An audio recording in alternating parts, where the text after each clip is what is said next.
You ready? Yes, sir. Okay, I'm Division Chief Ron Thomas, that's RONTHOMAS, here to brief on a critical incident that occurred here at about 10th and Osage. At about 10 minutes to 5 this afternoon, different police received several calls on a man who is threatening people with a weapon, displaying a weapon in the area of about 11th and Osage. Officers arrived pretty quickly to the area of 10th and Osage and saw an individual who had a weapon in hand and was threatening individuals that were stopped in a car. The officers immediately exited their vehicles and challenged that person who was threatening those individuals in the vehicle.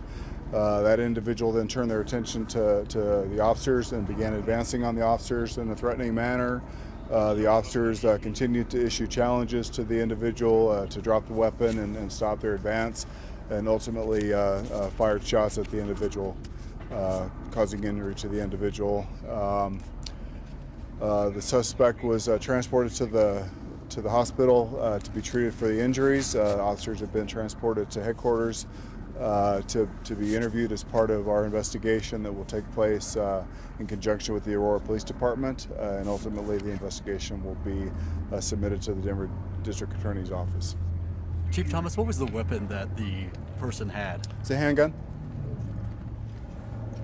Does this have any relation to the school at all? Or just have- I don't believe so. Just several calls of an individual who was waving a gun around. I don't know the reason why, but several calls had come in from citizens having observed this particular individual, and officers arrived on scene pretty quickly and observed just that. Did your suspect fire any shots at any time? Did you know? Not that we're aware of at this time. Were you able to talk to the victim? Suspect at all? Excuse me? Can you describe? Do you have any other? It's an adult male. Were you able to talk to the people that this person was threatening? Yes, yes. Did they know this person? Don't believe so, no. Is your suspect known to you? Have you encountered him before? That's not something that we know at this time. How many officers were out? 2 officers were involved at this And time. how many fired their weapon? Just the 2 officers fired their weapons.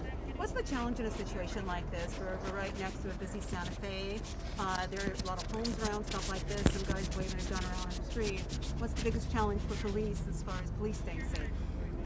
Well, certainly a considerable challenge for both the public and the officers. Certainly we want to be careful, discharging our weapons in a public place. But I know that the officers were familiar with the backdrop as they were challenging that individual before they fired. Chief, we just joined you live. Can you just top real quick what happened? I would just write it down one more time real quick. So again, about 10 minutes after 5, officers received a call of a man waving around a gun, walking around the area of about 11th and Osage.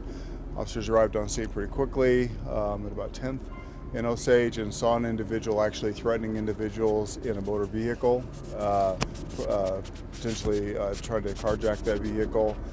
They exited their vehicle, challenged that individual with weapons drawn. That individual then began walking towards them, threatening them.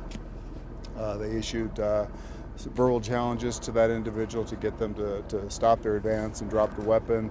That individual did not do that, continued to threaten them with the weapon, and ultimately the officers fired shots. You say carjack. Was there any entry into the vehicle of your victims, or did it get that far? They were threatening the individuals inside of that car, had stopped the vehicle and was threatening the individuals inside that car. We know these things happen. Do you have any words of wisdom for the community regarding if you're ever approached by someone like this? Did they do the right thing by just getting out of there? Well, this particular situation, I mean, the individual had stopped them and was threatening them with the weapon, and I think the safest thing to do is try to remove yourself from that situation, and certainly property like your vehicle is not worth your life. So if you're challenged in that fashion, I think that you give up that property and let the police do the job and recover that vehicle. How many rounds were fired by the officers? That's part of the investigation. I don't know the answer to that at this time. And the people inside the car, were they a family? Do we know relation to each other? I don't know what the relation was with the people that were in the vehicle. I just know that there were more than one person in the vehicle. you. Okay, thank you.